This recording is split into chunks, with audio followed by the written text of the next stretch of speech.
Masuk ya, kelihatan ya.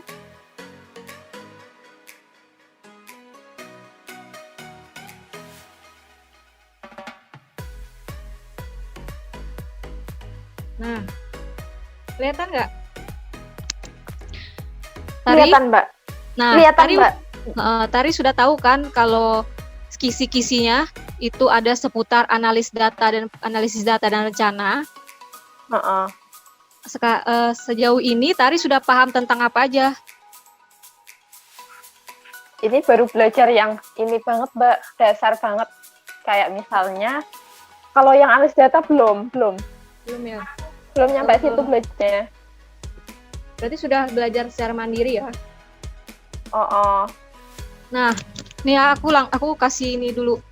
Kisi-kisinya tahun ini aku dapat dari 2 teman aku yang lulus tahun ini yang masuk SKB juga, kayak Tari juga, sama-sama ngambil penyuluh kesehatan masyarakat. Terus aku minta apa sih kisi-kisi tahun ini. Nah, kisi-kisinya itu ada analisis data dan rencana, pengumpulan data primer, analisis tabulasi data, penyusunan rancangan strategi. Nah, ini yang harus dipelajari. Ini acuan Tari pada saat nanti SKB, inilah yang akan keluar. Tapi ini kan baru seputar tentang penyuluh kesehatan masyarakat. Nah, nanti di soal SKB itu, kita langsung aja buka ya. Dan nanti aku lupa soalnya. Dicatat ya nanti. Nanti di SKB itu, selain dari soal penyuluh kesehatan masyarakat, dia juga ada materi umum tentang kesehatan gitu. Jadi, nanti biasanya untuk materi kesehatan, soalnya aku nanya dengan kakak-kakak sebelumnya tahun 2018 yang sudah lulus, itu juga sama kayak aku di 2019 materi umum kesehatan masuk. Seperti misalnya yang dimaksud dengan BPJS itu apa? Itu masuk loh kemarin. Walaupun tidak masuk dalam kisi-kisi ini kan, emang tidak kelihatan di sini ada kisi-kisi BPJS kan. Tapi nanti itu soal umum kesehatan masuk. Jadi Tari baca juga tentang BPJS kesehatan itu apa, kayak apa kemarin tuh kalau nggak salah soal aku apa itu kepanjangan BPJS, gampang kan? Tapi hati-hati di pilihannya kadang menjebak. Ada badan penyelenggara jaminan kesehatan, ada badan apa gitu. Nah, itu dipelajarin. Terus yang kedua, undang-undang mengenai BPJS itu dipelajarin. Kalau nggak salah kemarin undang-undang BPJS yang nomor 24 atau 42 itu mengatur tentang apa, itu dipelajari, jangan sampai terbalik-balik 24 sama 42 itu. Nomor Terus 24 sama 42. iya, kalau nggak salah 24 sama 42. Pokoknya aku sering terbalik-balik di situ. Itu kemarin masuk itu undang-undang BPJS itu. Terus sama ini, sama satu lagi tentang cuci tangan pakai sabun. Cuci tangan pakai sabun itu umum juga itu Tari. Jadi CTPS itu kesannya kayak gampang gitu kan. Tapi itu masuk kemarin tahun 2018 masuk, 2019 soal itu masuk. Dia cuma nanya langkah cuci tangan pakai sabun yang kelima adalah, bisa jadi nanti di tahun ini misalnya langkah cuci tangan pakai sabun yang keberapa, yang keenam atau yang keempat, itu Tari harus hafalin 6 langkah cuci tangan pakai sabun. Nah, CTPS itu ada 2, ada yang 6 langkah, ada yang 7 langkah. Dua-duanya Tari hafalin. Itu nggak beda jauh sih, cuman penambahan yang 7 langkah tadi. Tapi menurut WHO itu yang 6 langkah. Nah, coba itu pelajari lagi. Walaupun kecil-kecil itu kan lumayan dapat poin ya, kalau misalnya kita tahu seperti itu. Itu masuk tuh JKN, CTPS, terus apa lagi ya? Oh, Germas. Jadi promosi kesehatan itu programnya yang paling orang tahu itu adalah Germas, Gerakan Masyarakat Hidup Sehat, itu dipelajarin. Dalam Germas itu ada apa aja? Dibaca aja sekilas, yang penting paham. Nah, itu tuh sudah ada Germas itu berdasarkan instruksi Presiden nomor 1 tahun 2017. Nah, kemarin masuk tuh yang Germas itu, tapi aku lupa soalnya seperti apa. Yang jelas di Germas itu poinnya intinya ada cerdik di dalam Germas itu. Intinya untuk apa namanya? Penanggulangan penyakit tidak menular lah intinya kalau yang Germas itu. Gerakan Masyarakat Hidup Sehat.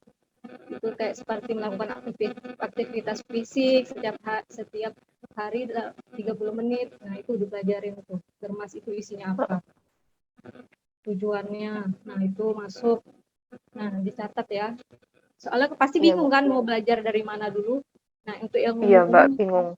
Terus sama PHBS. PHBS. Jadi program utama lagi dari Promkes itu ada namanya PHBS, perilaku hidup bersih dan sehat. Itu Tari banyak itu tatanannya, ada tatanan rumah tangga. Nanti indikatornya tuh beda-beda. Kalau tatanan rumah tangga itu tuh nanti kan ada persalinan ditolong oleh nakes, BAB di jamban, terus harus konsumsi buah dan sayur. Terus ada yang tatanan institusi pendidikan, itu ada lagi institusi tempat kerja, itu ada lagi institusi tempat umum. Terus satu lagi apa tuh, dia ada 5 tatanan. Nah itu setidaknya harus tahu PHBS itu berapa tatanan karena nanti bakal ada masuk tuh kalau nggak salah tahun lalu kayak gitu juga di pelayanan kesehatan.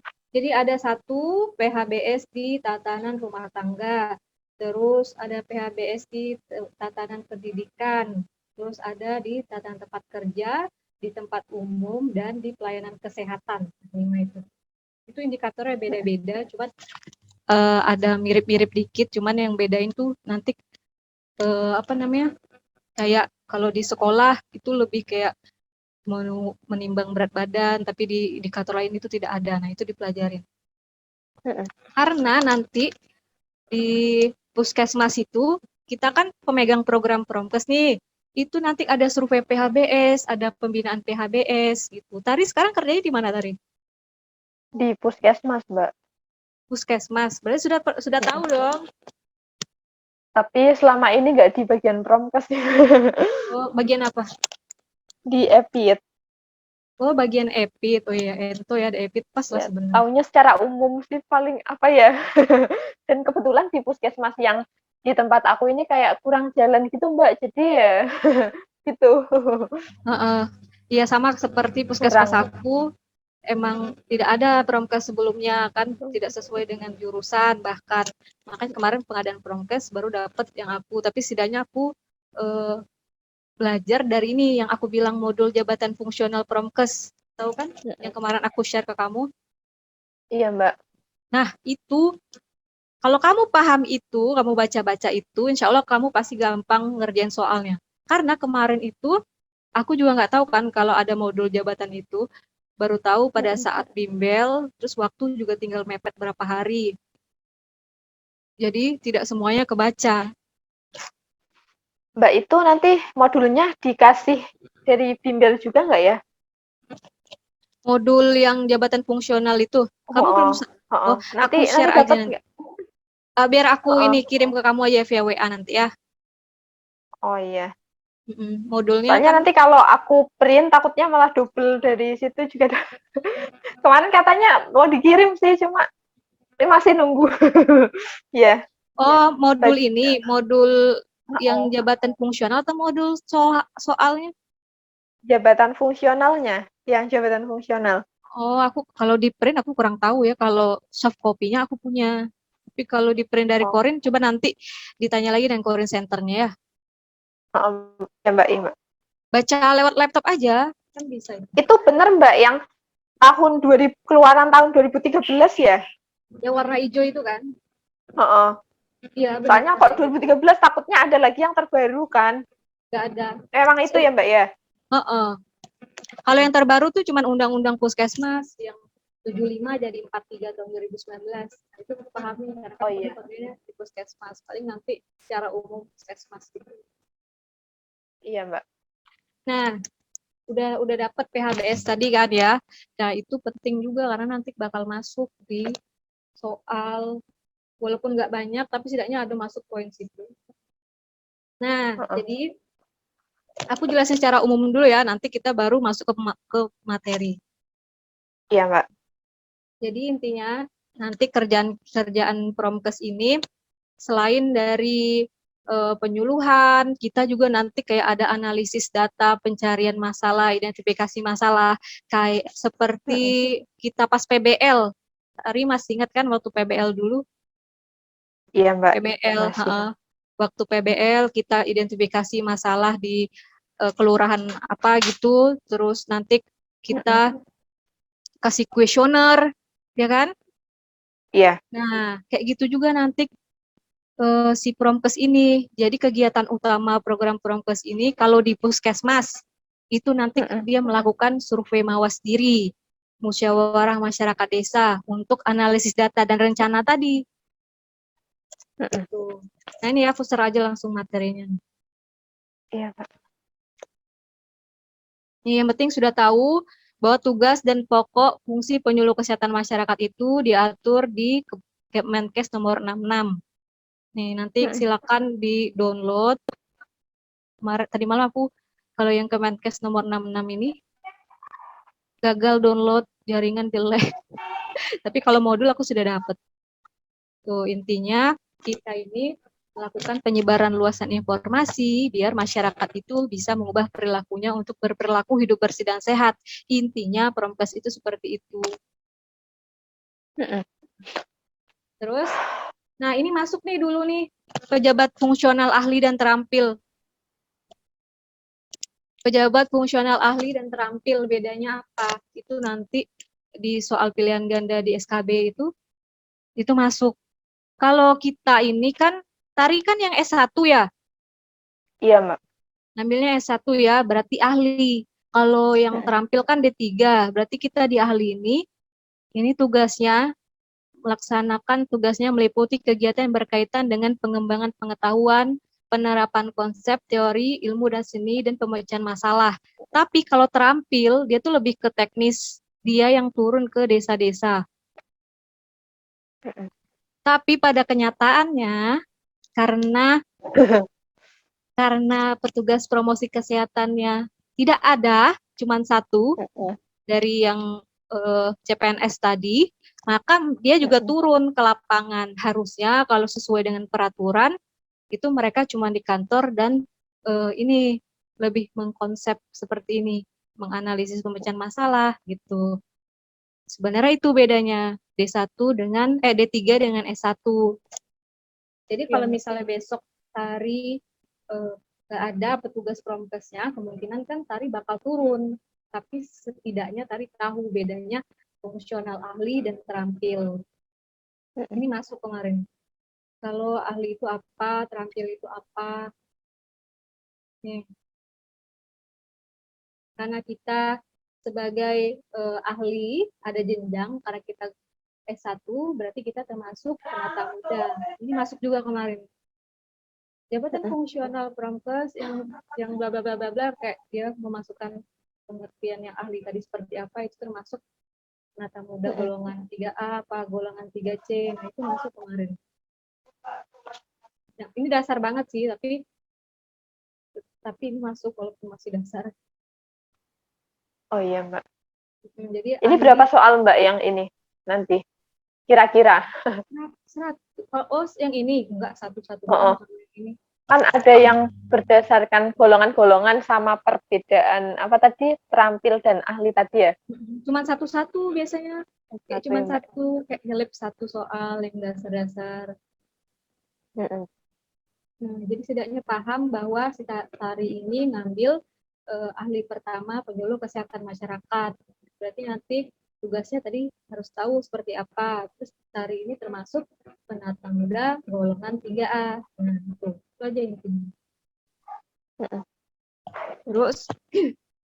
Terus nih, kalau berdasarkan yang Undang-Undang Kemenkes nomor 63 tadi, penyuluh kesehatan masyarakat itu memiliki tugas melaksanakan kegiatan advokasi. Misalnya seperti kemarin di puskesmas aku, karena cakupan vaksinasinya itu kurang dari 70%, maka kepala puskesmas beserta pemegang program imunisasi ke kantor kecamatan menyampaikan kepada kecamatannya, si camat, bahwa cakupan vaksinasi kita ini kurang.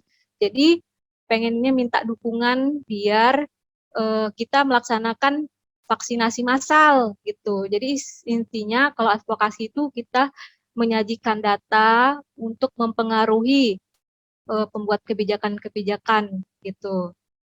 Ini sudah kita belajar loh semester 3 kalau nggak salah pas pada saat dasar promosi kesehatan. Nah ini dipelajari lagi ya Tari ya. Iya, diulang-ulang Mbak. lagi apa itu kegiatan advokasi. Intinya pada saat melakukan advokasi juga harus menyajikan data seperti yang aku bilang tadi. Jadi kita mempengaruhi pemegang kebijakan kayak camat tadi itu bukan berdasarkan kata-kata saja, tapi juga berdasarkan data. Seperti aku bilang tadi, membawa cakupan vaksinasi COVID-19 di wilayah kecamatan itu berapa.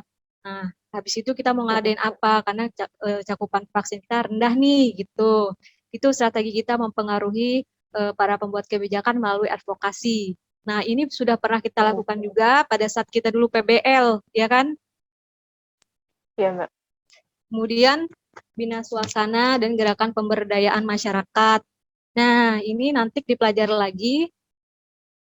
Ini biasalah pemberdayaan masyarakat, bina suasana tuh kita bisa juga menggunakan kayak poster, itu lebih ke apa ya, meminta dukungan kepada tokoh-tokoh masyarakat atas kegiatan yang akan kita lakukan dengan membuat poster ataupun sebagainya. Nanti ada tuh modulnya, aku share nanti ya. Kemudian melakukan penyebar luasan informasi.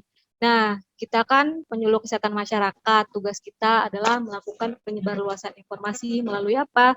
Melalui kegiatan penyuluhan, kegiatan sosialisasi. Nah, dalam melakukan penyebar luasan informasi, kita butuh media, sehingga kita harus mampu membuat rancangan media. Media itu ada banyak kan, media cetak, media audio, media cetak tuh juga dipelajari ya. Nih, mana ya? Media cetak seperti ada poster, terus ada leaflet, itu masuk loh Tari kemarin. Jadi nanti Tari harus paham pengertian dari media cetak, kayak poster itu apa, leaflet itu apa, karena nanti pertanyaannya seperti ini. Sehelai kertas atau papan berisikan gambar-gambar dengan sedikit kata-kata disebut apa gitu. A. Poster, B. Leaflet, C. Flip chart. Nah, kayak gitu. Jadi soal SKB ini dia lebih ke teori, lebih ke teoritis nih, teoritis. Jadi kalau kasus sedikit sih. Kalau kemarin aku lebih banyak ke teori, makanya aku bilang kan kayak penjelasan BPJS itu apa, kepanjangan BPJS itu apa, itu kan teori banget kan. Iya. Nah, kayak gitu juga di SKB ini, kayak poster. Jadi intinya media cetak kan banyak. Tari harus punya strategi gimana cara ngapalnya. Ingat saja kalau poster itu biasanya lebih berisi ke gambar-gambar. Nah, kalau ada soal yang tulisannya menjelaskan tentang gambar, berisikan gambar-gambar dan sedikit kata-kata, itu pasti poster. Dan gambar dalam poster itu bisa berupa lukisan, ilustrasi, ataupun kartun gambar. Terus tujuannya apa? Kalau poster ini tujuannya untuk mempengaruhi orang banyak dan memberikan pesan yang singkat. Jadi kan kalau poster ini dia lebih ke dipajang ya. Jadi kan intinya kalau si poster yang dipajang kan kita pengennya orang-orang yang banyak itu bisa melihat, benar kan? Jadi tujuannya adalah untuk mempengaruhi orang banyak. Kemudian yang kedua, leaflet. Nah, media cetak berupa leaflet ini tadi juga harus paham apa sih itu leaflet. Leaflet itu kalau ada kata-kata bilang selebaran kertas yang berisi tulisan dengan kalimat-kalimat yang singkat, padat, mudah dimengerti, gambar-gambarnya malah sederhana, itu disebut leaflet gitu. Tahu kan? Udah pernah lihat bentuk leaflet kan? Iya, Mbak. Nah, Lebih dari satu halaman biasanya ya, Mbak ya? yang satu halaman ditimbal balik gitu. Jadi ada 3 kolom dalam satu kertas. Nah, itu.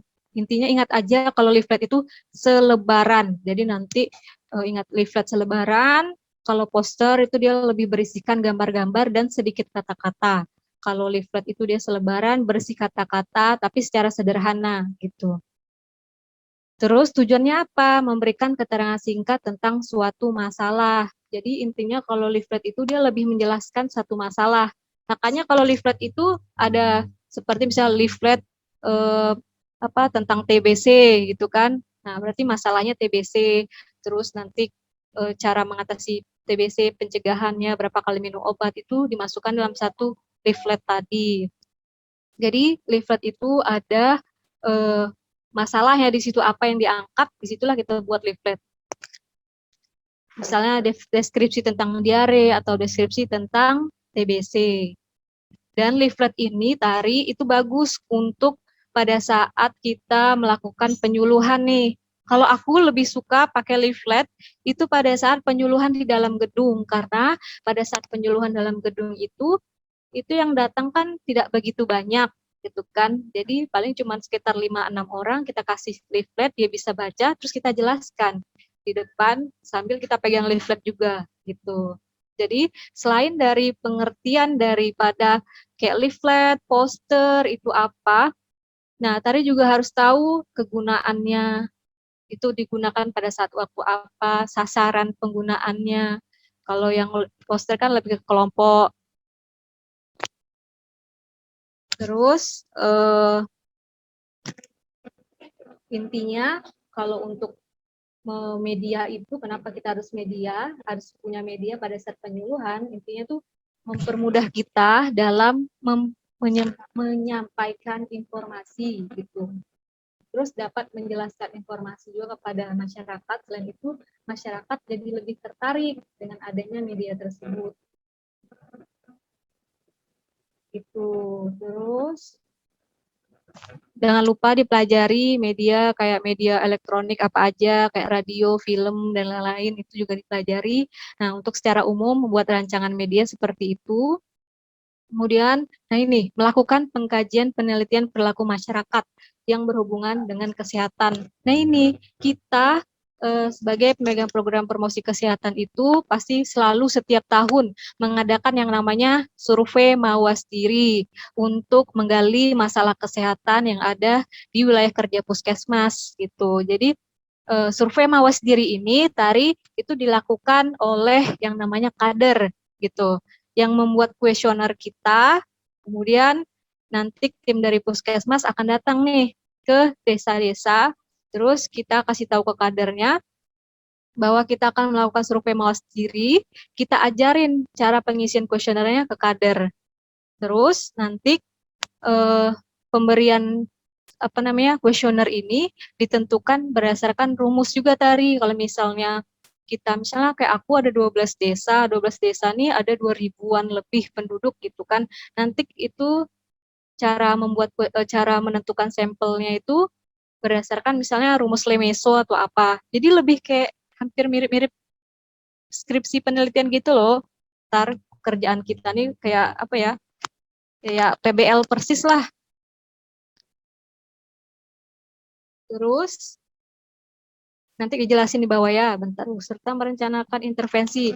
Nah, setelah kita tadi melakukan survei mawas diri, itu nanti dicari, itu ada di modul jabatan fungsional juga survei mawas diri itu, sama musyawarah masyarakat desa. Nih, kita masuk aja ke perencanaan. Nah, dari hasil survei mawas diri, kita dapat nih data-datanya. Jadi kuesioner dari survei mawas diri itu isinya pertanyaan tentang program-program yang ada di puskesmas, misal tentang KIA. Nanti pertanyaannya tuh seputar apakah ibu melakukan persalinan di puskesmas atau di bidan atau di mana. Jadi kita membuat kuesioner survei mawas diri itu untuk menggali masalah kesehatan yang ada di masyarakat, baik itu dari segi kesehatan ibu dan anak, baik itu dari kesehatan lingkungan, ataupun dari kegiatan seperti keluarga berencana. Nih, tunggu ya aku share ini, contoh kuesionernya. Ya, Mbak. Tari udah pernah ikut survei mawas diri nggak? Biasanya kalau pemegang program itu pasti ngasih juga ke yang lain pada saat turun. Belum, Mbak. Belum ya? Dulu waktu di Kudus tuh ini sih karena pandemi kan, jadi pakainya Google Form gitu, Mbak. Oh, pakainya Ke Google kader. Form. Dan Tapi itu kan yang bikin isinya tuh anak-anak dokter, pas itu ada dokter intensif apa ya? Baca sekilas doang, Mbak. Itunya pertanyaannya. baca sekilas doang ya. Oh, ya, Tunggu aku cari dulu. Kalau ada contoh pertanyaan boleh Mbak di-share. Oh, contoh pertanyaan. Heeh. Nanti kira-kira muncul nggak Mbak masalah itu? Misalkan Muncul dalam melakukan SMD. Kenapa? karena SMD ini awal dari membuat perencanaan gitu. Jadi di sebelum membuat rencana usulan kegiatan puskesmas itu dilakukan dengan identifikasi masalah. Tuh, Iya, iya, iya. identifikasi masalah.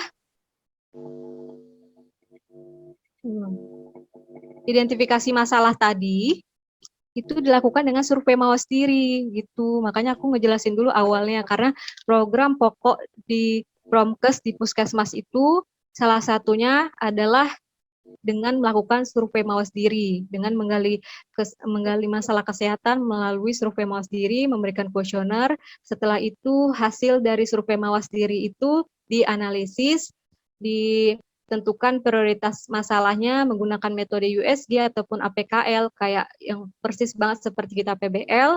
Setelah itu ditentukan prioritas masalahnya apa, baru nanti kita sajikan melalui yang namanya musyawarah masyarakat desa. Nah, pada saat kita melakukan musyawarah masyarakat desa, kita tampilkan hasil dari SMD itu berdasarkan prioritas masalah yang ditemukan seperti ini. Nih, kelihatan kan? Kelihatan Mbak. Nah, ini disajikan. Tuh, termasuk ini. Kita juga mendata penyakit apa yang diderita di masyarakat. Nah, kita tahu cakupannya berapa. Kita paparkan pada saat musyawarah masyarakat desa. Setelah itu, kita diskusi bersama masyarakat tersebut untuk mendapatkan solusi. Mendapatkan solusi, misalnya keluarga berencana, masih banyak yang tidak ber-KB. Dari masyarakat solusinya apa? Oh, perlu peningkatannya peran kader dalam mengajak masyarakat untuk mengikuti kegiatan KB ini, atau perlu dilakukan sosialisasi mengenai pentingnya penggunaan KB pasca melahirkan. Nah, itu setelah mendapatkan solusi seperti itu, baru kita bisa menyusun yang namanya rencana usulan kegiatan. Makanya tugas kita adalah analisis data dan mana tadi? Nih, analisis data dan rencana gitu. Jadi, untuk poin yang kisi-kisi analisis data dan rencana ini, itu yang aku sebutkan tadi melalui identifikasi masalah tadi. Itu teknisnya seperti itu. Tapi kalau secara teori seperti ini. Nih, perencanaan pada dasarnya merupakan proses penetapan tujuan. Nah, ini masuk loh kemarin. Nih, teman aku tuh ikut apa ya namanya? Ngikutin FR gitu, FR SKB penyuluh kesehatan masyarakat. Penentuan perencanaan promosi kesehatan tuh harus berdasarkan apa? Harus berdasarkan tujuannya apa gitu. Kita harus tahu kita merencanakan sesuatu itu apa, harus tahu tujuannya. Itu masuk. Kemudian itu baru kisi-kisi ya, tapi kalau kenyataannya masuk atau tidak, tahun ini aku kurang tahu juga ya, soalnya tahun lalu kayak gini masuk. Nih, perencanaan adalah serangkaian kegiatan di mana keputusan yang dibuat dituangkan dalam bentuk tindakan. Perencanaan merupakan salah satu siklus dari proses pemecahan masalah untuk mengubah posisi yang ada. Nah, jadi dengan adanya perencanaan ini berdasarkan dari tadi hasil pemecahan masalah dari SMD dan MMD. Nih, 5 hal pokok yang perlu diketahui dalam perencanaan. Dalam melakukan perencanaan promosi kesehatan, kita harus tahu dulu permasalahan yang ada, ketersediaan sumber dayanya, tujuan, serta sasaran yang ingin dicapai, kebijakan yang ada, serta jangka waktu pencapaian tujuan. Jadi nanti tugas Tari itu bakal bikin yang namanya rencana kegiatan tahunan Promkes, rencana usulan kegiatan tahunan Promkes. Berdasarkan permasalahan yang ada tadi, yang didapat dari hasil SMD. Nih, jenis-jenis perencanaan. Ini masuk nih. Jadi setidaknya dipahami. Kalau mau ngapal, kan susah ya kalau sebanyak ini ya. Setidaknya pahamin perencanaan ini, jenis-jenis perencanaan. Nanti ada tuh soal di bawah. Aku sudah nyiapin soal beberapa di PPT aku. Nah nih, ini langkah-langkah perencanaan promosi kesehatan. Ini analisis situasi tadi. Banyak banget ya Mbak langkah. Iya banyak. Ini masuk kemarin langkah dalam perencanaan promosi kesehatan di bawah ini. Yang bukan merupakan langkah perencanaan promosi kesehatan di bawah ini adalah kemarin ada yang seperti itu. Makanya setidaknya Tari sudah paham, sudah tahu alurnya kalau perencanaan promosi kesehatan itu kayak kita PBL dulu, kita analisis dulu situasinya, kita identifikasi masalahnya dulu, melalui kita dengan menggunakan kuesioner ataupun dengan mewawancarai masyarakat. Kemudian setelah mendapatkan udah mendapat data dari kuesioner tersebut, kita kumpulkan kuesioner, kita analisis, kita tentukan prioritas masalahnya berdasarkan metode USG ataupun APKL tadi. Setelah dapat, kemudian dianalisis lagi akar penyebab masalahnya menggunakan analisis fishbone, dan aku rasa Tari sudah paham lah ya, fishbone itu kan kita juga kemarin sudah pernah belajar, ya kan? Kalau fishbone, nanti ada tuh gambar fishbone di bawah, udah aku lampirkan juga. Nah, habis itu identifikasi penyebab masalah, ini biasanya menggunakan fishbone. Ini di modul jabatan fungsional itu ada nih, fishbone di dalam situ. Kemudian prioritas penyebab masalahnya. Kemudian tujuan promosi, sasarannya. Misalnya didapat ternyata cakupan KB di situ masih rendah. Terus makanya perlu dilakukan seperti mengadakan kegiatan penyuluhan KB. Siapa sasarannya? Sasarannya pasangan usia subur atau ibu yang habis melahirkan, karena kan ada yang namanya KB pasca salin. Kemudian jenis kegiatan promosi yang mau dilakukan seperti apa, ataukah dengan cara mengumpulkan ibu-ibu itu, atau door to door, metodenya seperti apa, medianya mau menggunakan apa, mau menggunakan media cetak selebaran kah, atau menggunakan poster kah, menentukan pelaksanaan kegiatan. Jadi nanti pada saat pembuatan rancangan usulan kegiatan masing-masing program, itu harus menentukan jadwal kegiatannya kira-kira mau diadakan kapan. Kemudian alokasi dananya kira-kira butuh berapa. Nanti aku tampilkan rancangan usulan kegiatan puskesmasku ya.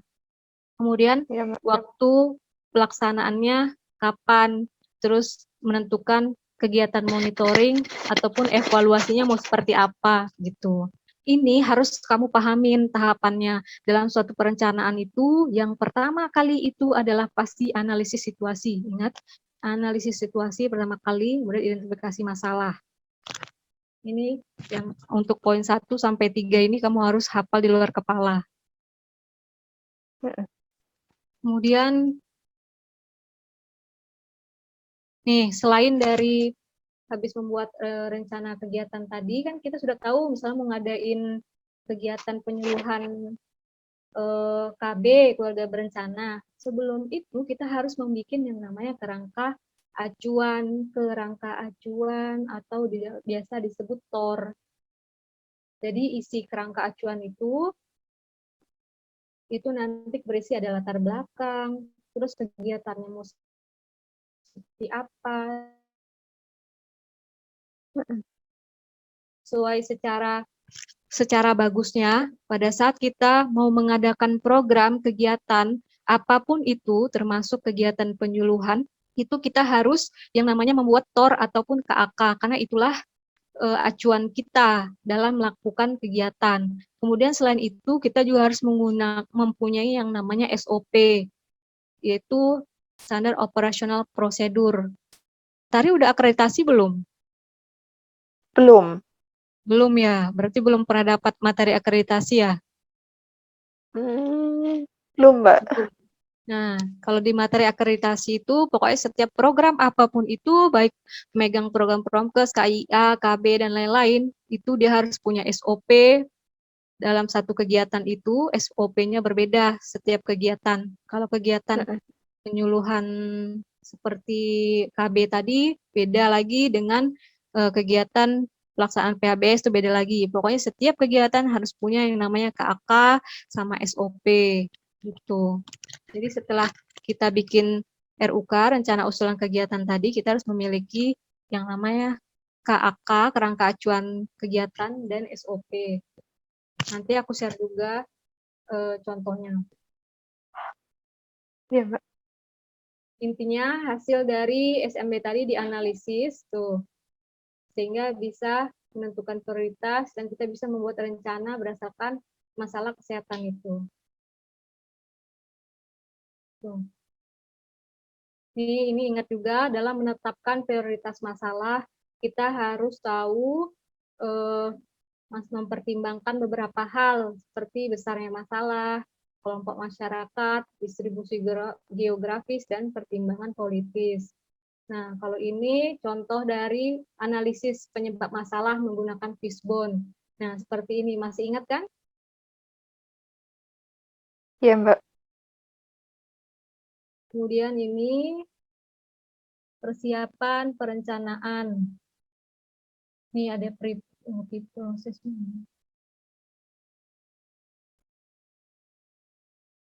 Nih contohnya nih. Contohnya seperti ini, mau mengadakan kegiatan survei mawas diri untuk mengenali atau mengidentifikasi masalah tadi kan menggunakan survei mawas diri. Tujuannya apa? Tujuannya untuk identifikasi masalah. Sasarannya apa? Sasarannya itu masyarakat yang ada di 12 desa itu, penanggung jawabnya siapa?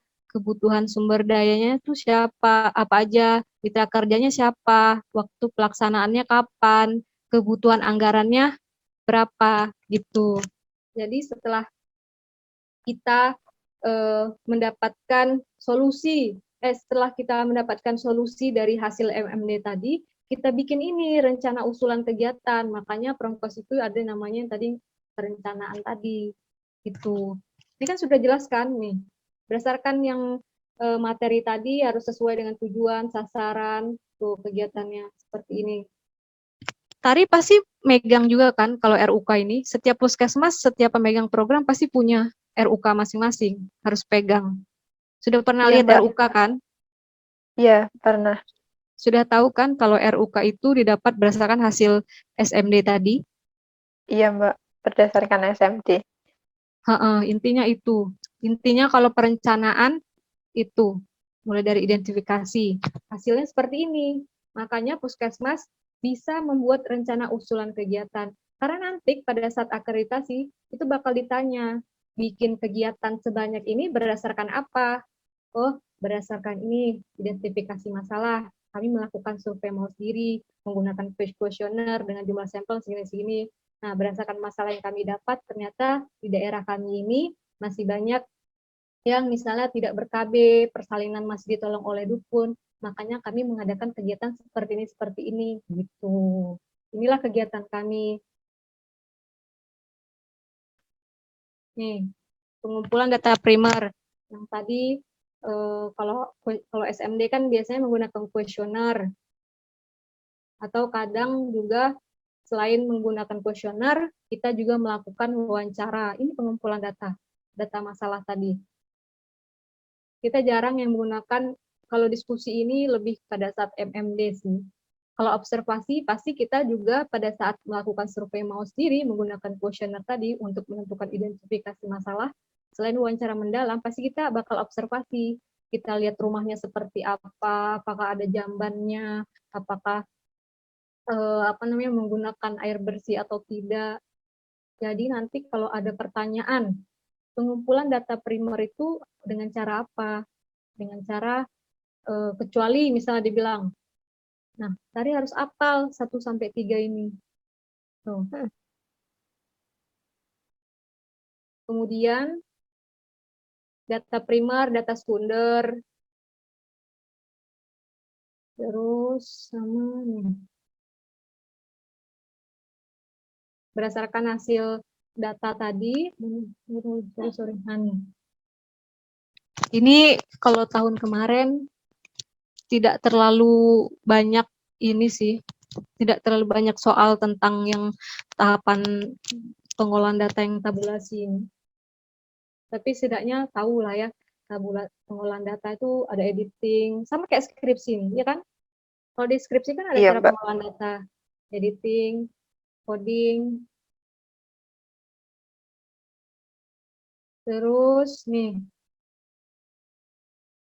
pengembangan rencana strategis, strategi penyuluh kesehatan masyarakat. Ini aku ambil dari modul jabatan fungsional Promkes yang aku kasih tahu kamu kemarin. Terus ini nih, mengembangkan media penyuluhan.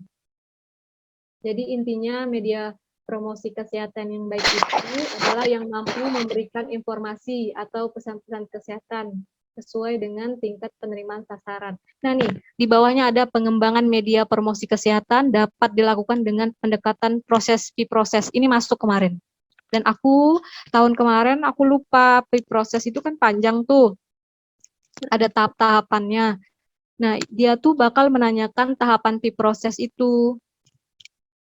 Makanya aku merahin. Karena ini adalah soal yang tidak bisa aku jawab tahun kemarin. Karena sudah, Contoh soalnya kayak gimana, Mbak? Tahapannya gitu, ngurutin tahapan atau gimana, Mbak? dia itu lebih ke menjelaskan suatu tahapan, salah satu tahapan proses dalam promosi kesehatan yang di bawah ini kecuali, lebih kayak gitu kalau kemarin. Kalau Jadi kamu tahapan berarti harus urut ya, Mbak? harus urut kalau tahapan. Oh ya. Ini ada di modul jabatan fungsional Promkes, tapi nggak aku masukin semua. Salah satu ini tahap analisis masalah, tahap perancangan pengembangan media, belum aku masukin semua. Ya, Mbak. Gitu. Jadi intinya Tari, kalau untuk analisis dan perencanaan tadi, itu didapat dari yang SMD, MMD. Bahkan dulu pada saat aku ikut ini juga, ikut bimbel, itu yang paling ditekankan sama tutor aku dulu ini. Jadi adanya rencana usulan kegiatan puskesmas itu didapat dari analisis situasi, identifikasi masalah dengan menggunakan SMB tadi, survei mawas diri. Terus baru nanti hasil dari survei mawas diri itu dipaparkan melalui namanya musyawarah masyarakat desa untuk ditemukan solusi dari prioritas masalah yang ditetapkan tadi. Setelah dapat solusinya, maka dibuatlah suatu eh, rencana kegiatan yang akan dilakukan puskesmas itu apa aja berdasarkan prioritas masalah tadi. Maka terbentuklah yang namanya rencana usulan kegiatan puskesmas. Setelah rencana usulan kegiatan puskesmas itu dibentuk, baru nanti diajukan lagi ke Dinas Kesehatan.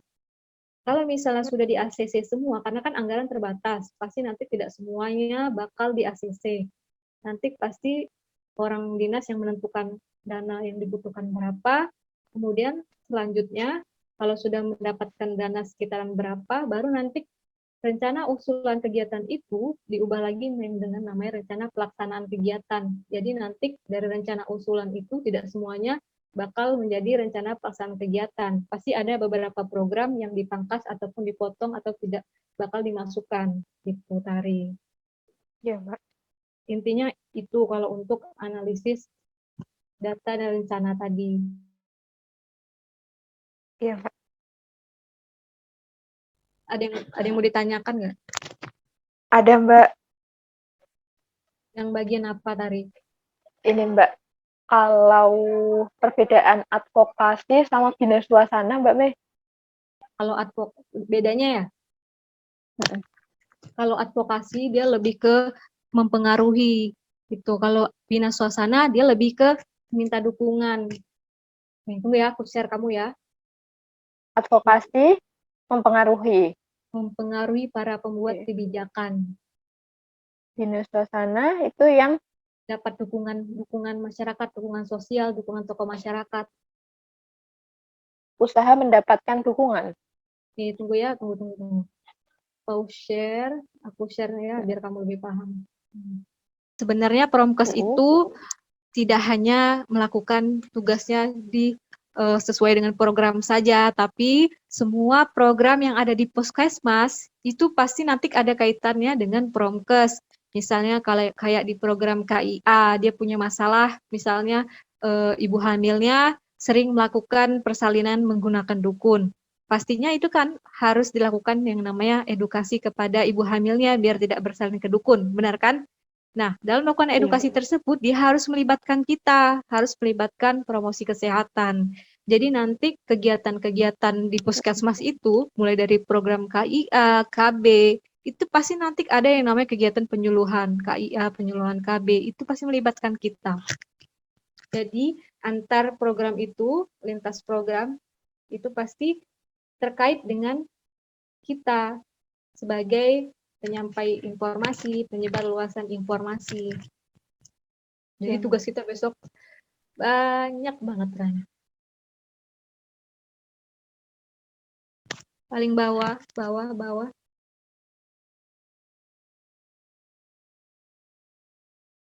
Slide ini 24.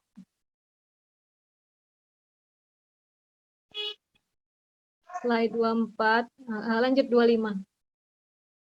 Lanjut ke 25. Nah, ini Tari. Nih, tadi beberapa jenis perencanaan promosi kesehatan. Kalau tadi kan berdasarkan capaian ya, capaian berarti nih pencapaian indikator kinerja, pencapaian PHBS, rumah tangga, PBS sekolah. Nah, ini pembahasannya. Oke, lanjut ke 26. Lanjut ke slide 26. Ini 26. Udah 26 belum? Ini. Nah, nih. Seorang penyuluh puskesmas akan mengadakan penyuluhan di desa Y akhir bulan ini. Penyuluhan tersebut memperhatikan hal perlu disesuaikan agar kegiatan sesuai rencana. Langkah apa yang harus dalam merencanakan penyuluhan, langkah apa yang harus dilakukan pertama kali oleh penyuluh? Dalam melakukan penyuluhan, ya benar, analisis situasi, identifikasi masalah, benar. Lanjut. Sudah paham kan Tari yang ini? Iya, Mbak. Jadi intinya kita bukan asal penyuluhan, tapi kita melakukan penyuluhan ya emang berdasarkan situasinya seperti itu, masalahnya seperti itu. Jadi kita melakukan penyuluhan ya berdasarkan masalah yang ada, seperti kita melakukan penyuluhan tentang COVID.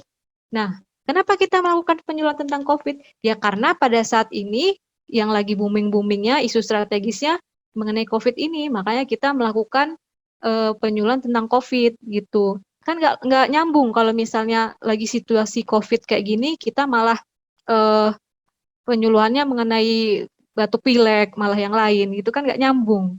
Jadi disesuaikan dengan masalah yang ada, keadaan di wilayah tersebut lagi apa, lagi punya masalah apa, itu Tari. Iya, Mbak. Kemudian ke slide 27. Nih.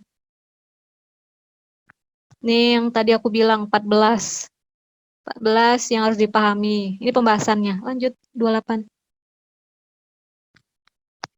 Lanjut ke 28.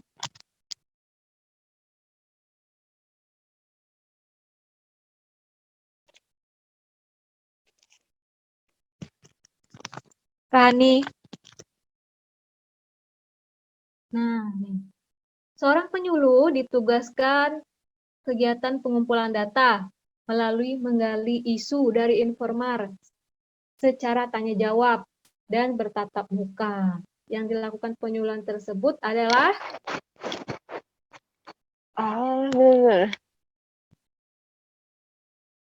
apa? Wawancara. Ya, benar wawancara. Kalau dia bilang tanya jawab, bertatap muka, itu pasti wawancara. Beda kalau dibilang pengamatan, Itu pasti observasi. Kemudian lanjut ke bawah. Nih, untuk mendapatkan data primer tentang lingkungan bersih dari sampah, seorang promotor sedang melakukan pengamatan langsung di aliran sungai yang tercemar oleh sampah. Yang dilakukan promotor tersebut adalah Observasi. observasi. Benar, itu observasi. Sebenarnya banyak tadi itu mah aja. Itu yang keberapa itu? 9 ya? Habis. Habis soal yang aku buat. Ada yang mau ditanyakan nggak?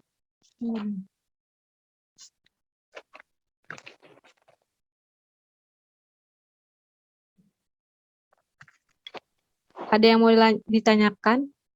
Oh, sama ini satu lagi, Tari. Yang kesehatan umum nih, yang pas ini bakal keluar juga nih. Kalau tahun lalu keluar. Kalau yang umum biasanya, kalau yang umum tentang kesehatan biasanya yang ditanya HKN. HKN itu kapan? Kita harus tahu. Terus temanya, coba nanti Tari pelajarin 3 tahun terakhir ini tema HKN itu apa? Tentang apa? Gitu.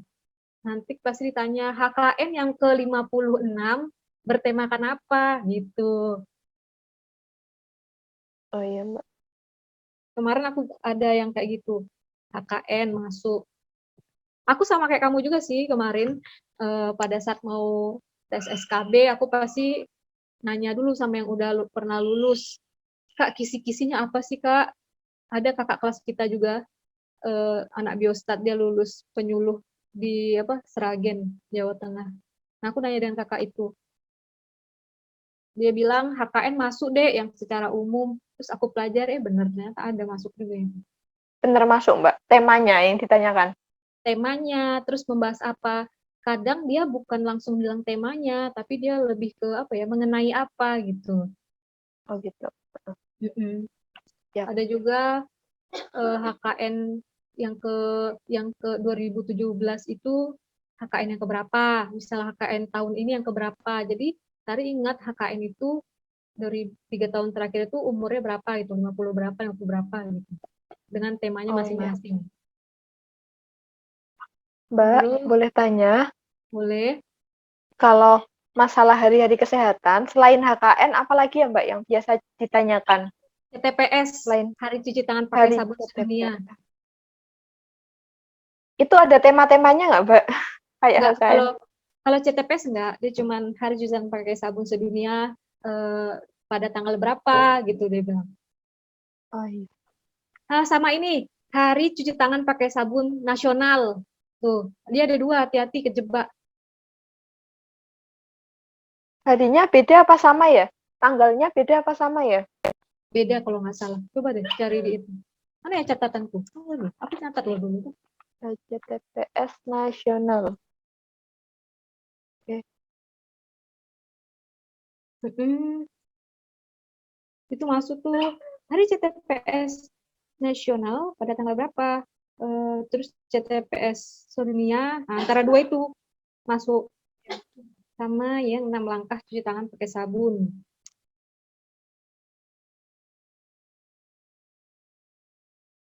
Nih, hari mencuci tangan sedunia tanggal 15 Oktober. Setiap tanggal 15 Oktober itu hari mencuci tangan sedunia. Itu merupakan kampanye global yang dirancang oleh PBB. Oh, ada temanya. Tunggu, lupa aku, sorry. Ada temanya kalau untuk 2019 kemarin, tangan bersih untuk semua. Intinya diadakan Hari Cuci Tangan Sedunia itu untuk menurunkan tingkat kematian balita, pencegahan terhadap penyakit yang dapat berdampak pada penurunan kualitas hidup manusia. Nah, kalau untuk Hari Cuci Tangan Nasional yang aku lupa kemarin itu, tanggal berapa itu?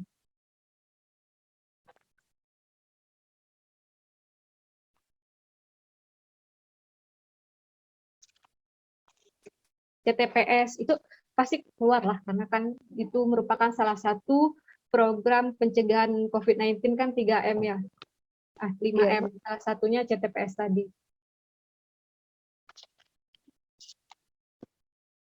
Soal umumnya lagi, kira-kira apa ya, Mbak? Oh, ini. Visi misi Kemenkes. Visi misi Kemenkes. Kemudian Permenkes Puskesmas. Ingat, Permenkes Puskesmas sekarang sudah ganti, bukan nomor 75 tapi nomor 43 tahun 2019. Baca-baca sekilas saja. Kalau yang Permenkes Puskesmas kan itu secara umum kan. Di Permenkes Puskesmas itu disebutkan kalau kita si program promosi kesehatan itu berada di bagian UKM. Upaya kesehatan masyarakat. Nah, kita berada di bagian itu. Terus kalau Permenkes ada pasal-pasal nggak ya, Mbak? Nggak ada sih. Aku nggak dapat Itu pasal sih. ya? Enggak, dia cuma ngomong gini. Kalau aku kemarin dapatnya Permenkes tentang pemberdayaan masyarakat nomor berapa gitu. Nomor berapa ya sebelumnya? Itulah pokoknya. Ya, Jadi coba cari lagi nanti ya Permenkes pemberdayaan masyarakat nomor berapa. Karena tahun kemarin aku cuma dapat itu, aku nggak dapat pasal. Alhamdulillah. Tapi dari teman-teman mungkin ada kabar tentang pasal, Mbak? Ada kabar tentang pasal ya? Apa itu Kabar muncul soal pasal? Pasal yang Takut. pasal undang-undang kesehatan palingnya. Undang-undang kesehatan. Kalau dulu aku dengar ya isunya, kalau dulu ya kalau aku lihat di FR itu kalau untuk pasal itu dia biasanya ngambil dari Undang-Undang Kesehatan nomor 36. Itu biasa dia ngambil Undang-Undang aborsi. Kalau dulu, tapi pada kenyataannya pada saat aku tes nggak ada pasal-pasal gitu. Adanya cuma yang aku bilang tadi, undang-undang yang mengatur tentang pemberdayaan masyarakat, itu undang-undang nomor berapa. Nah, itu kamu harus hafal tahunnya, karena dia pasti nanti memberikan jawaban. Misalnya nih, undang-undang nomor 75, dia ada dua, 75 tahun 2013, apa 75 tahun 2016, gitu. Jadi, selain hafal Permenkes, kamu jangan lupa hafal tahunnya, tahun di belakangnya. Ya, Mbak. Sama HKN tadi ya, ini lagi ya. PABS sudah tahu ya tadi ya itu masuk. Teori dasar Promkes, cuci tangan, Permenkes, Puskesmas, Germas masuk ya. Terus visi dan misi Puskesmas. Terus SMD, MMD, advokasi sama bina suasana tadi. Nanti aku share aja via WA penjelasan penjabarannya. Itu panjang banget kalau mau dibahas berapa SKS itu. Terus, posyandu. Jadi tugas promosi kesehatan itu, dia itu sebagai pembina posyandunya, Tari. Jadi nanti kamu yang membina posyandu di wilayah kerja masing-masing, sekaligus yang menilai posyandu itu masuk ke strata apa. Misalnya strata purnama, madya, atau paripurna. Itu ada indikatornya. Kenapa dia bisa dikatakan seperti itu. Tapi nggak banyak sih itu. Malah kemarin posyandu tentang apa ya? Lupa deh. Desa siaga masuk loh kalau nggak salah. Cuma aku lupa soalnya. Tapi desa siaga ini cuma dibaca aja apa pengertiannya. Intinya, intinya kalau desa siaga, catat ya. Tunggu. Ya, Mbak. Intinya kalau desa siaga itu, aku ada materinya.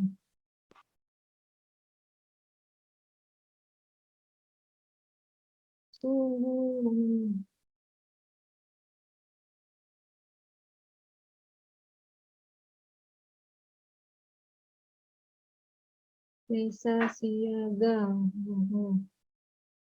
Nih.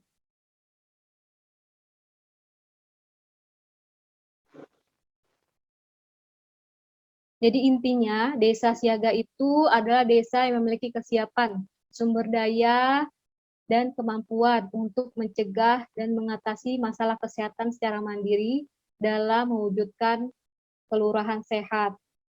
Jadi intinya kalau desa siaga itu, si desanya itu harus mampu mencegah dan mengatasi masalah kesehatan yang ada di desa tersebut. Dengan biasanya indikator desa siaga itu seperti adanya kayak Poskesdes, Pustu, Toga, terus adanya forum kegiatan masyarakatnya, adanya Posyandu. Nah, dengan adanya kegiatan-kegiatan tersebut kan itu merupakan salah satu indikator dari si desa siaga tadi.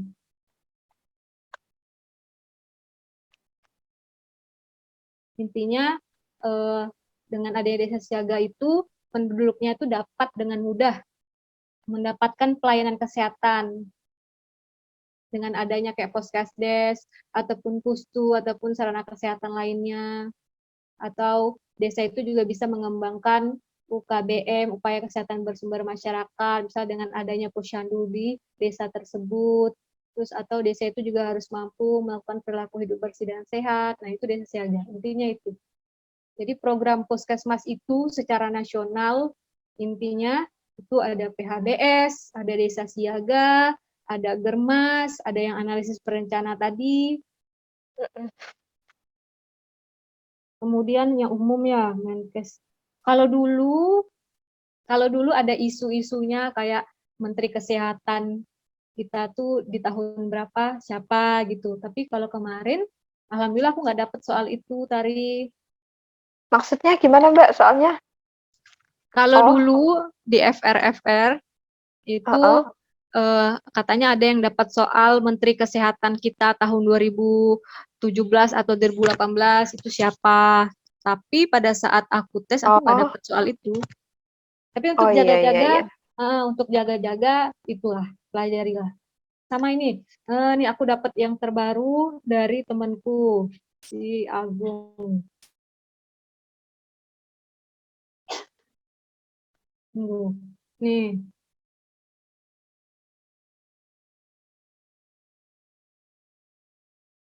tentang Kepala Puskesmas memerintahkan promotor kesehatan untuk melakukan promosi kesehatan di gedung. Nah, hal tersebut merupakan bentuk promosi kesehatan apa? Nah, opsinya ada Promkes di wilayah PKM, Promkes di ruang pelayanan, Promkes pendekatan keluarga, Promkes Promkes apa lagi? Di Puskesmas. Nah, itu masuk juga. Kalau ini jawabannya pasti Promkes di ruang pelayanan. Jadi sebenarnya setiap puskesmas itu harus menyediakan apa ruang konsultasi gitu loh. Jadi misalnya ada pasien yang sudah melakukan pengobatan hipertensi ataupun penyakit lainnya. Habis itu dia pasti nanti harusnya ya kalau standar akreditasi nasional itu ada petugas promosi kesehatannya di ruang konsultasi, di ruang ruang konselor apa sih gitu namanya gitu. Dia yang melakukan edukasi kepada pasien itu. Itu berarti termasuk dalam ruang pelayanan puskesmas. Harusnya seperti itu, tapi pada kenyataannya belum semua puskesmas yang menerapkan seperti itu. Bahkan masih ada kayak di puskesmas aku belum melakukan penyuluhan dalam gedung selama ini. Jadi kalau mau nanya program puskesmas, kadang setiap puskesmas tuh beda-beda gitu loh. Oh iya, Mbak. Nah nih, terus yang nanti aku kirim juga ya, tapi sekarang aku mau ngasih tahu aja dulu ya, alur pelayanan promosi kesehatan. Nah, pertama mengenal masalah masyarakat dulu di wilayah, terus baru kita menentukan prioritas, menentukan tujuan penyuluhan, menentukan sasaran, menentukan isi penyuluhan, baru kita tentukan metodenya, baru kita tentukan medianya, baru kita tentukan jadwal penyuluhannya. Habis itu kita melaksanakan penyuluhan, baru kita membuat laporan kegiatan. Kemarin ada yang nanya dengan aku juga, katanya di FR masuk mengenai pembuatan laporan kegiatan Promkes. Jadi untuk laporan Promkes itu kalau di aku, di puskesmas aku itu 2 Tari. Yang pertama laporan bulanan, yang kedua laporan triwulan. Kalau laporan akhir tahun aku belum tahu, karena kan ini belum akhir tahun ya. Kalau laporan bulanan biasanya bidan desa itu memberikan kita kertas yang berisi format laporan bulanan Promkes yang sudah ditetapkan oleh dinas. Itu isinya kayak berapa kali frekuensi penyuluhan di desa itu. Jadi seperti aku, misalnya puskesmas aku 12 desa. Jadi bidan-bidan desa itu dari 12 desa itu harus mengirimkan laporan Promkes tentang berapa kali frekuensi penyuluhan kesehatan di desa mereka. Terus materinya apa, itu harus dikasih tahu, dilaporkan setiap bulannya. Setelah dilaporkan, barulah aku merekap dari 12 laporan tadi menjadi satu dan atas nama puskesmas, berarti kan secara keseluruhan baru dikirim oleh ke dinas. Terus beda lagi laporan bulanan. Laporan triwulan itu nanti ada lagi formatnya. Jadi kalau untuk format laporan bulanan itu tergantung dari puskesmas dan dinas kesehatan masing-masing. Makanya kalau untuk Jawa sama Sumatera, aku rasa pasti beda juga, karena aku pernah nanya juga sama temanku. Ada mungkin perbedaan format, tapi mungkin isinya juga sama-sama tentang frekuensi penyuluhan berapa kali di desa. Itu kemarin temanku nanya kayak gitu. Entah dia dapat FR dari mana, pokoknya dia bilang, Mei, kemarin untuk prosedur laporan Promkes itu seperti apa. Nah, kemarin dia nanya seperti itu. Siapa tahu si Tari ada soal seperti itu besok. Oh ya, Terus Mbak. Ini katanya ada juga bilang gini, misalnya mau buat vaksin dinas atau instansi terkait yang perlu diajarkan. Jadi dari yang dia bilang ini, kemungkinan nanti soal COVID-19 ataupun vaksin kemungkinan masuk juga.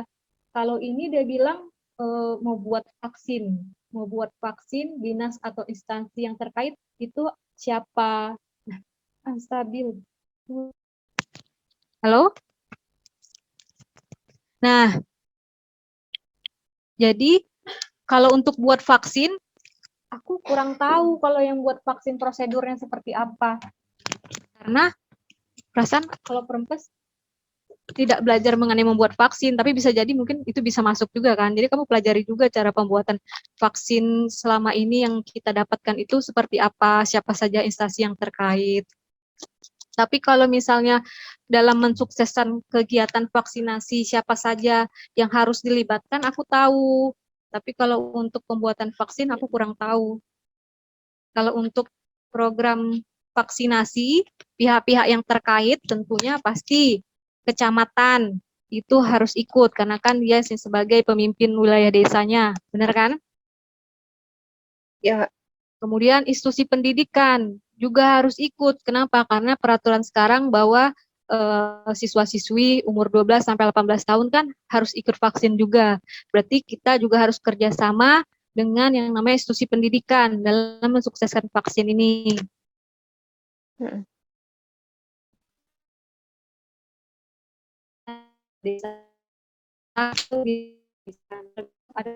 Suaranya hilang, Mbak.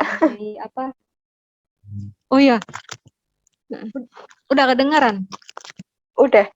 Tadi ada kecamatan, institusi pendidikan, terus ada lagi nggak, Mbak, yang ada pihak institusi terkait? pendidikan, kecamatan, bidan desa itu dilibatkan dalam kegiatan vaksinasi. Kader juga. Kader. Terus apa lagi ya? Setauku itu kalau di puskesmasku ya, melibatkan kecamatan, karena camat yang handle kepala desa, di kepala desa juga dilibatkan. Oh, polsek juga, terus babinsa,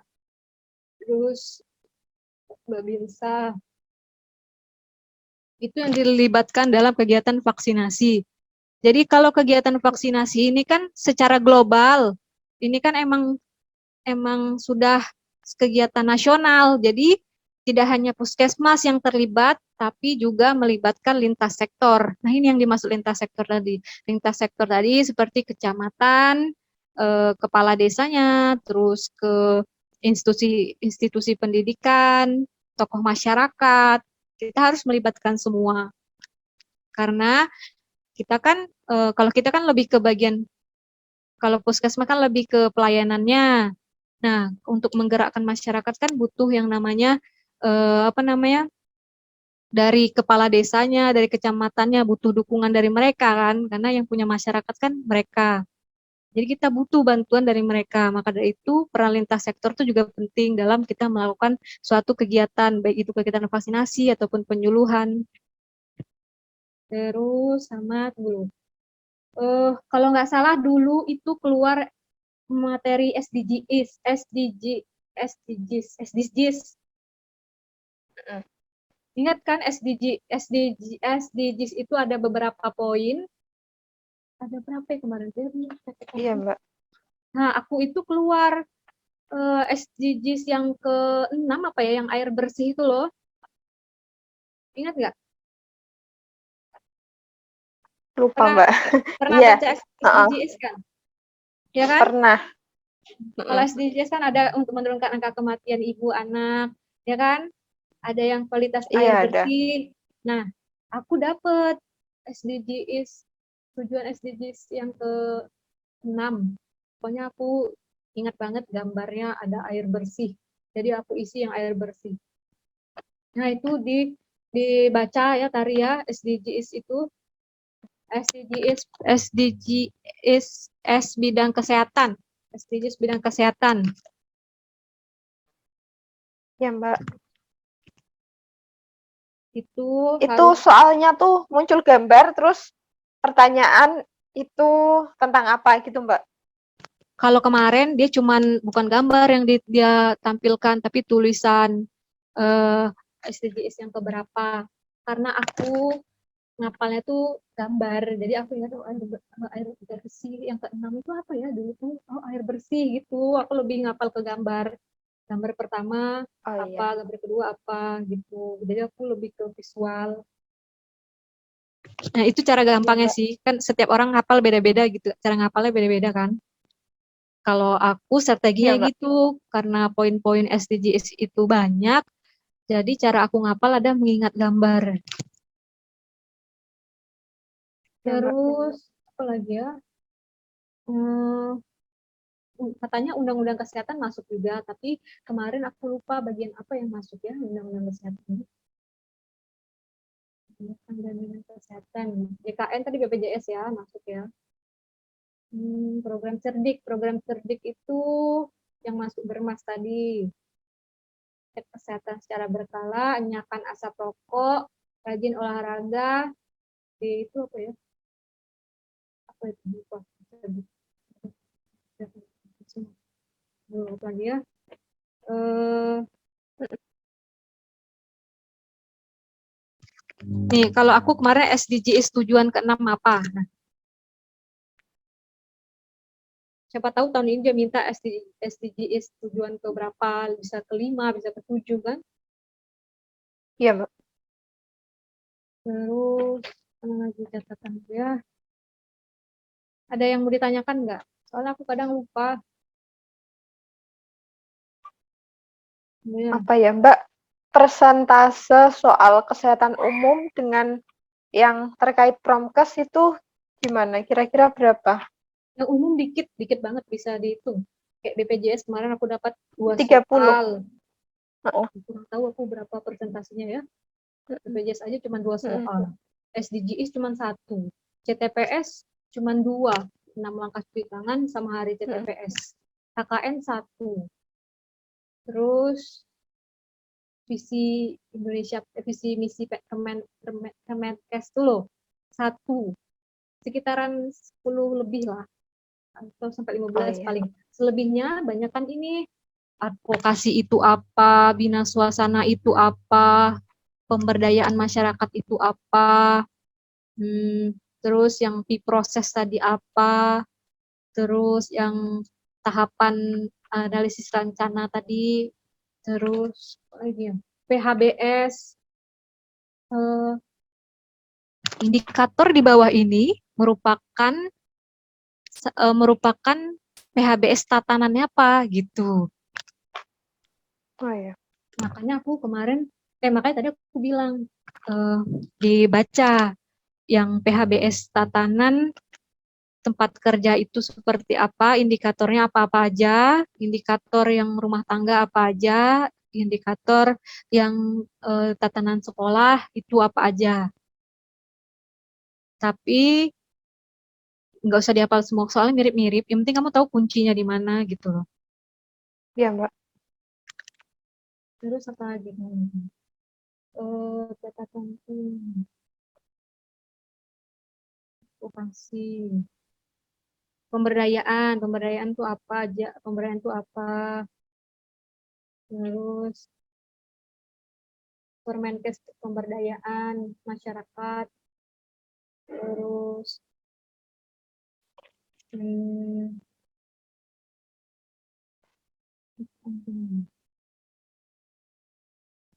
6 langkah cuci tangan ya, jangan lupa ya. Gosok dua telapak tangan, gosok punggung gosok punggung tangan kanan. Nah, kayak gitu. Misalnya langkah cuci tangan pakai sabun yang kelima adalah, nah, kemarin gitu soalnya. Ya, Bisa Mbak. jadi tahun ini yang ke-6 atau yang ke-4 atau yang keberapa dia minta. Terus lagi.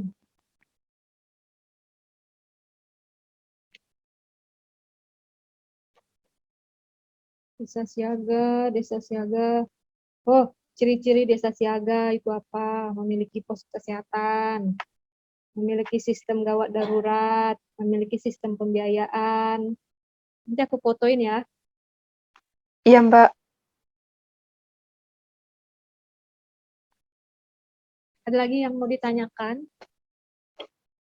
Kita besok mulai Belum. bahas soal aja ya. Karena materinya secara umum Iya, Mbak. ini.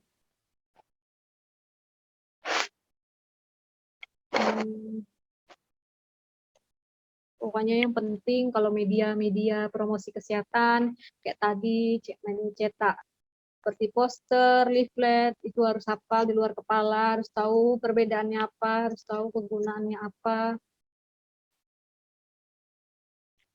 Media kira-kira berapa soal, Mbak? Berapa kemarin ya? Aku nggak ingat berapa soalnya kemarin kalau yang media, setahu aku dapat tapi aku nggak ngitung itunya. Soalnya agak susah kemarin kalau yang media terus ke pemberdayaan masyarakat kayak gitu. Jadi aku kurang fokus di situ. Makanya yang aku ingat pasti yang awal-awal. Yang awal-awal yang aku bilang, ih aku dapetnya pengertian BPJS gitu. Wah, itu kan senang banget ya. Nomor 1 soalnya langsung kepanjangan dari BPJS Kesehatan adalah A, Badan Tenaga Jaminan Kesehatan, B, ini. Nah, sampai 5 soal tuh udah mulai, nah udah. Tapi pas terakhir-terakhir, masuk ke pemberdayaan, masuk advokasi, masuk ke media, metode, itu mulai mulai aku pusing karena aku belum sempat belajar sampai situ kemarin. Makanya aku di sini menekankan ke kamu lebih ke kalau media ya, itu kamu harus paham di luar kepala kan itu pasti bakal muncul. Karena kan media salah satu yang kita gunakan pada saat penyuluhan.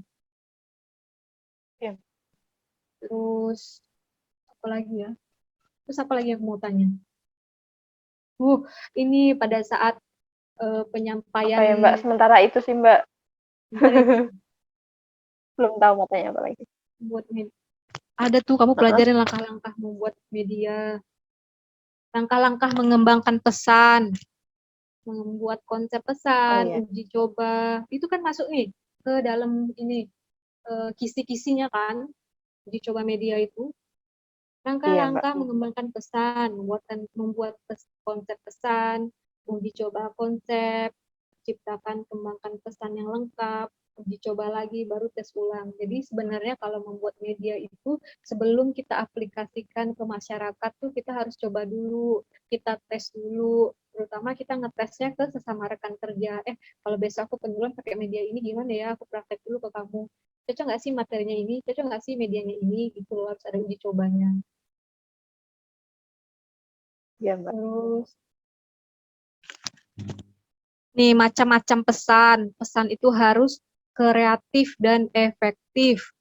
7 unsur pesan. Yang pertama, ide pesan harus jelas. Terus, pesan harus mudah dan jelas, sederhana. Nah, ini ada nih di modul jabatan fungsional Promkes yang aku share. Dia ada bahasa Inggrisnya gitu loh, yang kayak pesan harus mudah dan jelas atau sederhana, disebut apa? Clarify message gitu. Ada nih di modul jabatan fungsional Promkes mengenai tentang Iya, Mbak. pesan. Tadi belum aku screenshot. Mana ya? Mana ya? Hmm,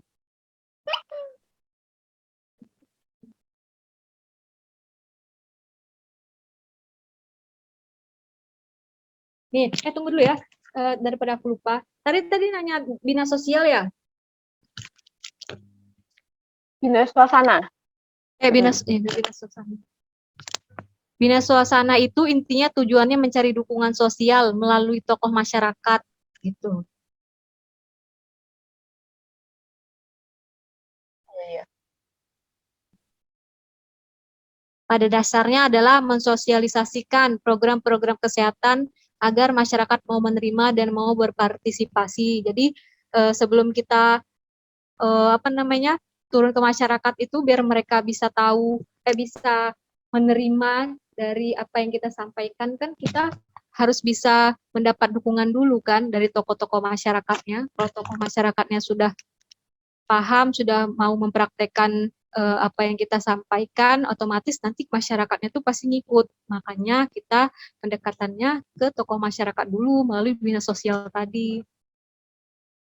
Dengan demikian, sasaran utama dari Bina Suasana ini adalah para tokoh masyarakat di berbagai tingkatan. Jadi bedanya kalau advokasi kita lebih ke pendekatan kepada pembuat kebijakan, kalau Bina Suasana ini kita lebih pendekatannya tuh ke tokoh masyarakatnya. Ingat, bedanya di situ, kuncinya itu.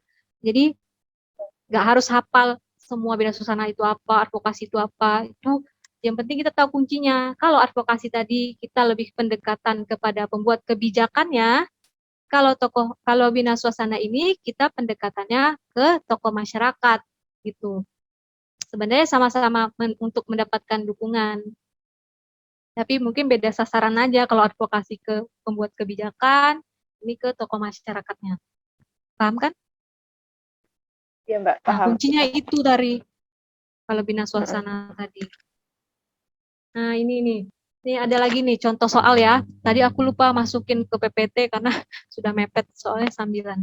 Pesan dalam suatu media harus mendorong khalayak sasaran untuk bertindak sesuatu. Nih, aku share di WA ya. Iya, Mbak.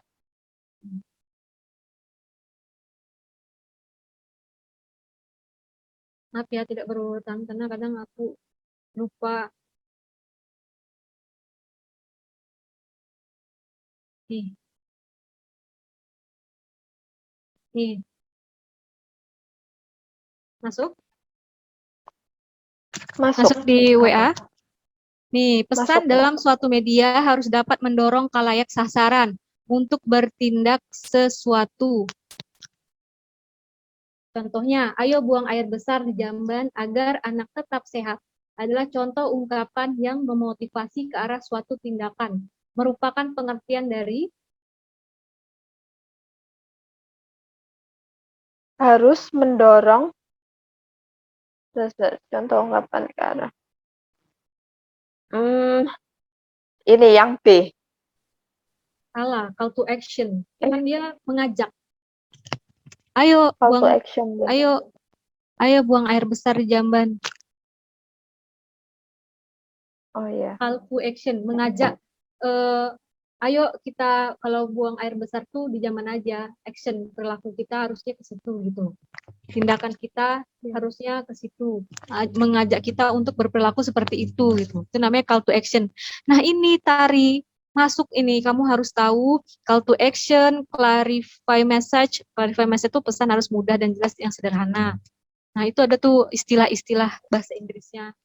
Itu masuk kemarin. Aku dapat yang kayak gini, tapi bukan ayo buang air besar, bukan itu. Aku apa ya kemarin ya? Pokoknya aku pilih ini call to action. Pokoknya kalau dibilang ayo berperilaku hidup bersih dan sehat, berarti dia call to action. Nih, emang di A sampai E ini ada nih ya memang, cuman mungkin pengertiannya nanti kamu kamu baca di modul jabatan fungsional itu. Halamannya berapa tadi ya? Belum sempat ini tadi Ya, Mbak. share. Nih, ada lagi soal. Media penyuluhan yang menggunakan radio, televisi, media sosial, internet. Contoh tersebut merupakan termasuk ke dalam kelompok apa? A. Media cetak, B. Media elektronik, C. Media di luar ruangan, D. Pameran, E. Buklet. Elektronik ya, Mbak? Elektronik. Terus di bawah ini merupakan media penyuluhan digunakan melalui media cetak. A. Televisi, B. Radio, C. Leaflet, D. Medsos, E. Billboard. Apa tadi pertanyaannya, Mbak? Di bawah ini merupakan media penyuluhan yang digunakan melalui media cetak. Oh, leaflet tadi ya? Leaflet. Nah, ini kan kata-katanya tuh kayak leaflet. Kalau kamu nggak paham leaflet kan kamu pasti melewati leaflet. Bisa saja kamu isi billboard, ya kan? Maka dari itu kamu harus tahu tadi billboard itu apa, leaflet itu apa, medsos masuk apa. Tahap terus ada lagi ini pada saat kita membuat rancangan media, kayak misalnya kita membuat rancangan media cetak atau apa, tahapan yang harus kita lakukan pertama apa? Catat ya, yang pertama kita harus menetapkan tujuan kita. Tujuan kita dalam membuat media itu kita mau ke siapa, tujuannya apa, mau menjelaskan tentang apa, kita harus tahu. Kemudian harus menetapkan segmentasi sasaran. Sasaran kita mau ke siapa? Yang misalnya mau membuat media leaflet nih. Tujuannya apa? Oh, kita mau mengedukasi tentang bahaya TB. Sasarannya apa? Segmentasi sasarannya. Oh, ke PMO, pengawas obatnya, ataupun ke pasien TB-nya. Kemudian mengembangkan positioning. Kemudian menentukan strategi positioning dan memilih media promosi. Positioning itu lebih ke apa tadi ya? Isu apa tadi? Positioning. Positioning. Nah, catat dulu itu ya. Ya, Mbak. Masuk. Sebenarnya banyak banget, cuman nggak bisa semuanya dijelaskan. Cari aku tadi nyatet tapi aku lupa di mana. PR dulu ya yang positioning ya. Aku lupa, nanti Iya, aku Mbak. share di WA aja ya. Iya, Mbak. Terus balik ke ini 7 unsur pesan ya. Tadi kan yang pertama ide pesan harus jelas, kedua pesan harus mudah dan jelas sederhana, ketiga dapat dipercaya. Yang tadi loh, yang soal yang aku bilang tadi, yang Iya. yang ini penjelasan dari soal yang yang clarify the message, create trust. Nah, itu. Create trust itu termasuk 7 unsur pesan, artinya pesan itu harus dapat dipercaya. Iya, Mbak. Nah, terus apa lagi? Terus yang keempat, pesan harus membawa keuntungan. Kemudian pesan harus konsisten. Jadi misalnya dalam suatu pesan itu kita bahas apa, jangan sampai kita malah bahas yang lain. Jadi harus konsisten. Kemudian pesan harus bisa menyentuh hati dan perasaan. Kemudian pesan harus bisa mendorong orang untuk melakukan sesuatu atau goal to action. Ini yang namanya call to action. Pesan harus bisa mendorong orang untuk melakukan sesuatu. Call to action. Ini ada istilah-istilahnya loh. Jadi nanti di modul jabatan fungsional itu ada istilah-istilahnya kayak yang call to action. Pesan harus bisa mendorong untuk melakukan sesuatu. Nah, itu dipahami. karena itu bakal keluar 1 atau 2 soal kemarin.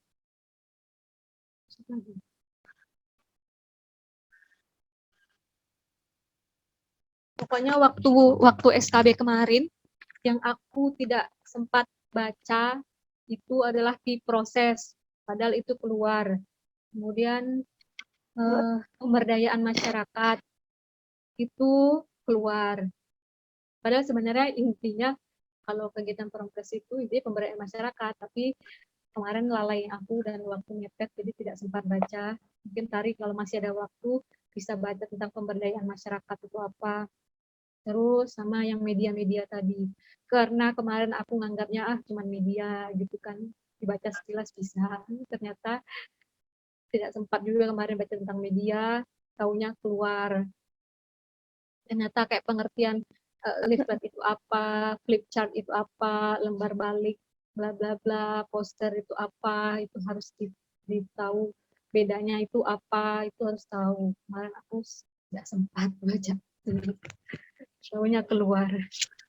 Terus sama satu lagi tips dari aku, kan setiap daerah kan pasti beda-beda ya tes SKB-nya kan, pelaksanaannya, jadwalnya pasti beda, bener kan Tari? Beda. Jadi Tari strateginya, kamu harus cari juga di YouTube RFR SKB Penyuluh Kesehatan Masyarakat.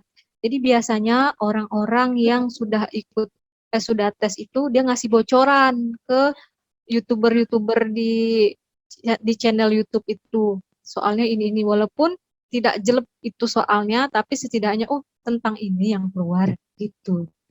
Karena aku kemarin dapet tentang yang apa ya waktu itu pemberdayaan masyarakat, tapi aku lupa soalnya. Aku baru mau tes SKB, lagi di jalan naik mobil Grab itu aku sambil nonton YouTube terus FR tentang penyuluh kesehatan masyarakat. Terus aku dengerin tentang pemberdayaan masyarakat itu keluar. Pas aku tes ada satu soal kayak gitu. Tapi aku nggak tahu benar apa salahnya. Iya, Mbak. Stres ya. Stres ya Tari. Iya. Aduh. Ternyata banyak ya setelah tahu Banyak ternyata banget. banyak ya. Nggak apa-apa dicicil kan, yang penting sudah tahu poin-poinnya. Nanti aku bantu pakai catatan aku, jadi kamu tinggal baca ringkasan-ringkasan yang punya aku. Iya, Mbak. Tapi tulisannya mohon maaf ya. Semoga Nggak bisa apa-apa, kamu Mbak. baca. Nggak apa-apa, Mbak. Semoga bisa Nanti kamu aku baca. tutup. Bisa. Semoga. Nah, habis kamu pahami, baru kamu nanti TO-TO, pelatihan tryout soal. Soalnya kemarin aku juga lebih banyak dikasih materi sih, lebih ke teori. Kalau TO biasanya aku kayak TO sendiri di rumah. Kadang aku cari soal-soal sendiri dari YouTube. Jadi dari YouTube yang FRFRS satu catat kali dalam satu lembar soalnya ulang itu. Kalau aku takutnya catatan aku yang tentang soal-soal yang lama ini tidak sesuai takutnya kan dengan yang sekarang. Makanya halo, nggak stabil lagi. Iya. Makanya aku saranin juga buka YouTube, klik terus search FR SKB Penyuluh Kesehatan Masyarakat. Terus kamu catat deh di lembar soal, di lembar kertas contoh-contoh soalnya gitu. Iya, Mbak. Ada yang mau ditanyakan lagi nggak? Takutnya aku ada yang lupa saking banyak. Saya juga bingung mau tanya. Sementara belum sih, Mbak, yang tadi. Sementara belum ya. Yang jelas hari ini kita tahu kalau kisi-kisinya seperti itu ya. Terus analis bagaimana membuat rencana kegiatan kan, sudah tahu bentuk rencana usulan kegiatan, terus hasil MMD tadi sudah aku kasih tahu juga. Terus sudah tahu juga kalau untuk membuat kegiatan harus ada yang namanya kerangka acuan kegiatan atau TOR, dan harus ada standar operasional prosedur atau SOP.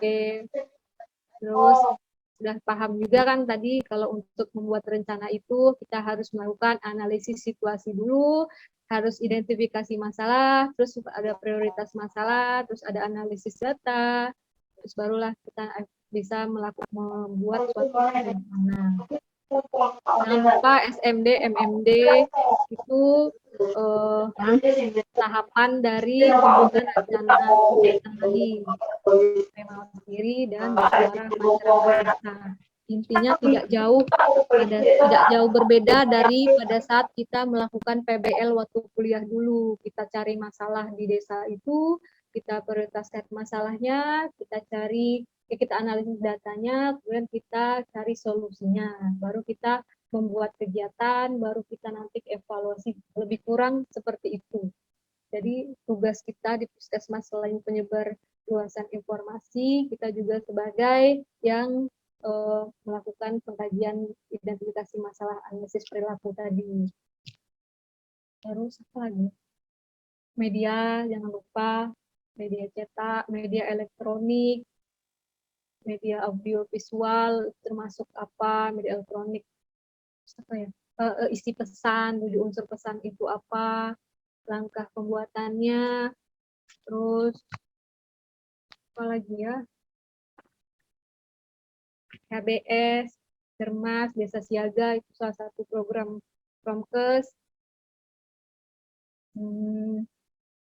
BPJS Kesehatan jangan lupa, walaupun simple kayak gitu, tapi siapa tahu rezeki juga kan kamu dapat soal kayak gitu segampang itu, jackpot juga kan?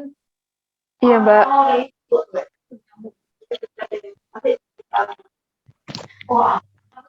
Kalau tari udah belajar sejauh mana? Sudah tahu, sudah punya, sudah belajar mandiri kan? Iya, Mbak, tapi baru yang dasar-dasar. Baru yang dasar. Kayak yang apa tadi? Promkes, terus Promkes ahli terampil, baca sekilas-sekilas gitu.